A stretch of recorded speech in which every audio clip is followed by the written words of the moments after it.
Ma'am, சிம்ம ராசிக்காரங்களுக்கான சனி வக்ர பயிற்சியில் என்னென்ன நன்மைகள் இருக்கிற போது? இப்போ கரெக்டாக சனியின் வக்ர பார்வை கர்மஸ்தானத்தில் விழுகுது. கர்மங்கிறது தொழில், இன்னொன்று 2ங்கிறது வேலை, இன்னொன்று 5ஆம் இடம் பூர்வ புண்ணிய ஸ்தானத்தில் விழுகுது.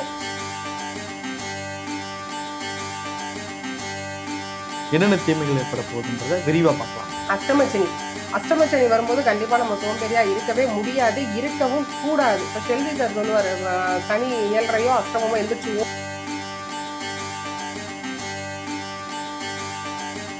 இப்போ சிம்ம ராசிக்காரங்களுக்கான வழிபாடு தலங்களா அண்ட் வாழ்வியல் பரிகாரங்களா என்னென்ன இருக்கு? சிம்மம்னா சிவபெருமான் தான், ஓகேங்களா. சிம்ம வீடு சூரியனின் வீடு. சிவபெருமான் வழிபாடு ரொம்ப நல்லது. சிவபெருமானை ஈவினிங் வழிபாடு பண்ணுறது ரொம்ப நல்லது.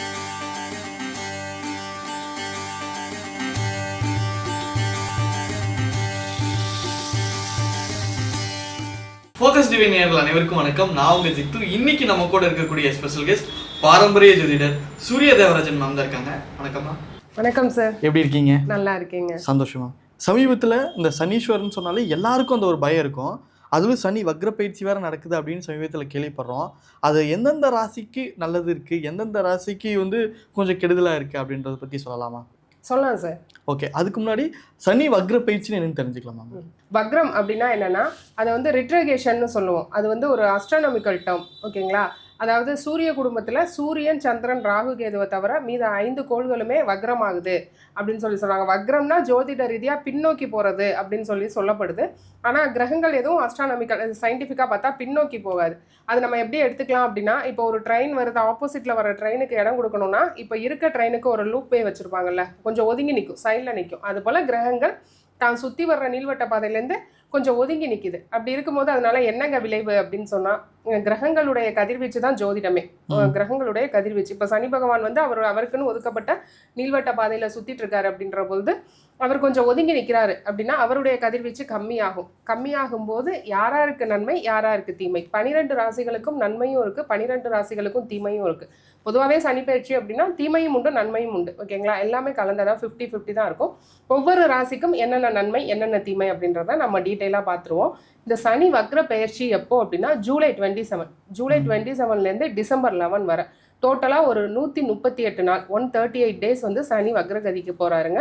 அதுக்கப்புறம் வக்ர நிவர்த்தி அப்படின்னு சொல்லி மறுபடியும் சேம் அதே பாதையில் நேர்கோட்டில் போயிட்டுருப்பாரு. வேறு ஒன்றும் இல்லை. இப்போ மீனத்தில் ஒரு டிகிரியில் இருக்கவர் ஒரு 10 டிகிரி பின்ன போயிருந்து அவருடைய கதிர்வீச்சு விழ போகுது. அப்படி இருக்கும்போது கொஞ்சம் அந்த கதிர்வீச்சு கம்மியாகுது, இல்லை அதிகமாகுது. ஒரு சில ராசிகளுக்கு ரொம்ப க்ளோஸ்அப்பில் போயிடுவார். இப்போ கும்பத்துக்கு க்ளோஸ்அப்பில் வந்துடுவார். மீனத்துக்கு கொஞ்சம் தாக்கம் அதிகமாக இருக்கும். மூவானாகி போயிட்டார், மேஷத்திட்ட போயிட்டாருன்னு கொஞ்சம் திருப்தி அடைஞ்சவங்க இன்னும் ஒரு 4 மாதம் கவனமாக இருக்கணும். இதுதான் அதில் உள்ள வித்தியாசம் சார். ஓகேவா. இப்போ ஒவ்வொரு ராசிக்கும் நம்ம பார்த்துருவோம். இப்போ பொதுவான பலன்கள் இருக்குல்ல, ஒரு காமன் இருக்குது, இந்த மாதிரி நடக்குதுன்னு அதை பற்றி சொல்லலாமா? இப்போ பொது பலன், அதாவது உலகளாவிய விஷயங்களில் பொது பலன் அப்படின்னு கேட்குறீங்க. பொது பலன் அப்படின்னா என்ன?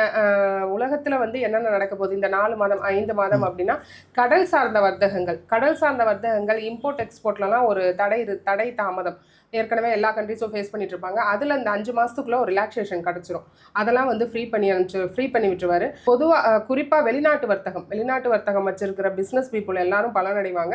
வெளிநாட்டு வேலைக்காக முயற்சி பண்ணுறவங்க ஆல்மோஸ்ட் அது 12 ராசிகள்லையும் ரொம்ப எனக்கு போக முடியாமல் தடையாக இருந்ததுங்க, 1 வருஷம் 1.5 வருஷ காலம் தடையாக இருந்தது அப்படின்றவங்களாம் இப்போ இந்த காலகட்டத்தை பயன்படுத்தி போய்க்கலாம் சார். ஜாப் ஆப்பர்ச்சுனிட்டிஸ் நல்லா இருக்கும். ரொம்ப ஒரு ரக்கடான ஒரு சிச்சுவேஷனில் இருந்த உலகமே ஓரளவு சாந்தி தான் அடையும். இந்த வக்ரத்தால் ஒன்றும் யாருக்கும் பெரிய இப்போ நேச்சர் டிசாஸ்டர் வரப்போகுது, பெரிய அதெல்லாம் எதுவும் பயந்துக்க வேணாம் சார், சரியாயிடும். அதுவும் டிசம்பருக்கு அப்புறம் ராகு கேது பயிற்சிக்கு அப்புறம் அது இன்னமுமே கிளியர் ஆகி போயிடும். இது ரெண்டும் மெர்ஜ் ஆகி வருது. இப்போ சனி ஜூலை 27 டு டிசம்பர் 11 வரை வக்ரகதி அடைகிறாரு. ராகு கேது பயிற்சிகள் அடுத்து இந்த வருட இறுதியில் வருதுங்க, அக்டோபர்லேருந்து.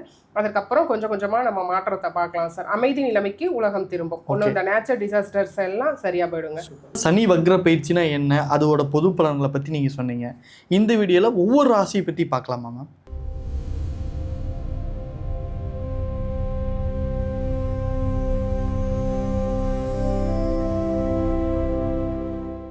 மேம், சிம்ம ராசிக்காரங்களுக்கான சனி வக்ர பயிற்சியில் என்னென்ன நன்மைகள் ஏற்பட போகுது, என்னென்ன தீமைகள் ஏற்பட போகுதுன்றதை விரிவாக பார்க்கலாம். சிம்மம்னா வந்து சிங்கம், நமக்கே தெரியும், அகந்தை, ஆணவம், ஒரு தலைமை பண்பு, கொடை பண்பு, ராஜா மாதிரி கொடுக்கறது எல்லாமே வந்து சொல்லுவோம். இப்போ சிம்ம ராசிக்காரவங்க கொஞ்சம் சோம்பேறி, லேசின்னு, ஏன்னா வந்து ஸ்திரம் அது சரிங்களா. இப்போ ஸ்திர வீட்டில் வருது, நெருப்பு வீடாக வருது, அப்படிங்கும்போது அது லேசி. சிங்கம் என்ன பண்ணும், தனக்கு தேவையான போது தான் வெளியே போகும். எப்போ பசிக்குதோ அப்போ போய் வேட்டையாடும். சாப்பிட்டு முடிச்சுதான் மீதி இருக்கிறத அந்த இடத்துல வச்சுட்டு வந்துடும். புலி மற்ற மிருகங்கள்லாம் எடுத்துகிட்டு வந்து சேவ் பண்ணிக்கும். சிம்மத்துக்கிட்ட அந்த குணம் இருக்காது. மற்றவங்க வந்து சாப்பிட்டு எனக்கு வயிறு ஃபுல்லாகிட்டு வந்து சாப்பிட்டு, அது வந்து ராஜாவுக்கு உண்டான குணங்களோட சிம்மராசிக்காரவங்க இருப்பாங்கங்க.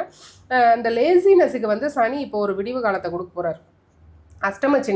அஷ்டமச்சனி வரும்போது கண்டிப்பாக நம்ம சோம்பேறியாக இருக்கவே முடியாது, இருக்கவும் கூடாது. இப்போ ஷெல்வி சார் சொல்லுவார், சனி 7:30 அஷ்டமமோ எந்திரிச்சு ஓடுங்க, எக்ஸசைஸ் பண்ணுங்கள். எதுவுமே சும்மா கிடையாது. அதெல்லாம் உண்மையிலே நம்ம வந்து எந்திரிச்சு ஓடணும், எக்ஸசைஸ் பண்ணணும், வேர்க்கணும் நமக்கு. அப்படி இருக்கும்போது இந்த அஷ்டமச்சனியின் தாக்கமும் சரி, ஜென்மசனியின் தாக்கமும் வந்து குறையும். இப்போ கரெக்டாக சனியின் வக்கர பார்வை கர்மஸ்தானத்தில் விழுகுது. கர்மங்கிறது தொழில், இன்னொன்று 2ங்கிறது வேலை, இன்னொன்று 5ஆம் இடம் பூர்வ புண்ணிய ஸ்தானத்தில் விழுகுது. ஸோ இது 3 ரீதியான நல்ல விஷயங்கள் உங்களுக்கு கண்டிப்பாக கிடைக்கும். கர்மம், வேலை, தொழில் அப்படிங்கும்போது கர்மம்னா 10ங்கிறது நம்மளுடைய நித்திய பணி தான். ஓகேங்களா. நித்திய பணி எந்திரிச்சு ரன்னு ஓடிட்டே இருக்க போகிறீங்க. எவ்வளோ நாள் எனக்கு வேலையில் ஒரு ஸ்டெபிலிட்டி இல்லை, ஒரு நிரந்தர தன்மை இல்லைங்க, நான் ஏதோ ஏனோ தானோன்னு போயிட்டு இருந்தேங்க, சாட்டிஸ்ஃபேக்ஷன் இல்லைன்றவங்க இப்போ ரன்னு எந்திரிச்சு போக போகிறீங்க. தொழிலில் வந்து உங்களுக்கு லாபமும் உண்டுங்க. ஓகேங்களா. இந்த 3 மாதத்தை பயன்படுத்திக்கணும். அடுத்து வேலை இல்லாதவங்களுக்கு புதுசாக போட்டித் தேர்வு அட்டன் பண்ணுறேன், இன்டர்வியூ அட்டன் பண்ணுறேன்னா ஷோராக வேலை கிடைக்கும்.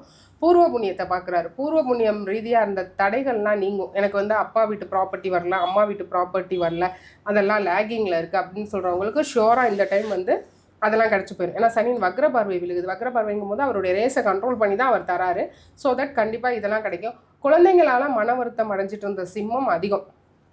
பசங்க வந்து நான் சொல்கிறத கேட்கல, நிறைய காதல் திருமணத்துக்காக வந்து நிற்பாங்க. வேறு மதத்தில், வேறு ஜாதியில், இல்லை எனக்கு பிடிக்காத திருமணத்தில் பையன் வந்து இன்ட்ரெஸ்டடாக இருக்கான், என்ன பண்ணலான்னு கேட்ட சிம்மம் அதிகம். இப்போ வந்து அது எல்லாம் கிளியர் ஆகிடும். உங்களுக்கு பிடிச்ச மாதிரி திருமணத்தை உங்கள் குழந்தைங்க பண்ணும். ஓகேங்களா. குழந்தைங்களோட ஹெல்த் சரியாகும், திருமணம் நடக்கும். ரொம்ப நல்லா இருக்குது சிம்மத்துக்கு சார். சூப்பரம். இப்போ சிம்ம ராசிக்காரங்களுக்கான வழிபாடு தலங்களா அண்ட் வாழ்வியல் பரிகாரங்களா என்னென்ன இருக்குமா? சிம்மம்னா சிவபெருமான் தான். ஓகேங்களா. சிம்ம வீடு சூரியனின் வீடு. சிவபெருமான் வழிபாடு ரொம்ப நல்லது. சிவபெருமானை ஈவினிங் வழிபாடு பண்ணுறது ரொம்ப நல்லது. ஈவினிங் கோவில் பிரகாரத்தை சுற்றி வரும்போது நமக்கு வந்து மோட்சம் கிடைக்கும். இரவு சுற்றி வரும்போது கர்மா வந்து கழியும். சிவபெருமான் வழிபாடு பண்ணிவிட்டு அங்கே வெளியே இருக்கவங்களுக்கு உள்ளே போகும்போதே தானம் கொடுத்துட்டு தாங்க போகணும். ஓகேங்களா.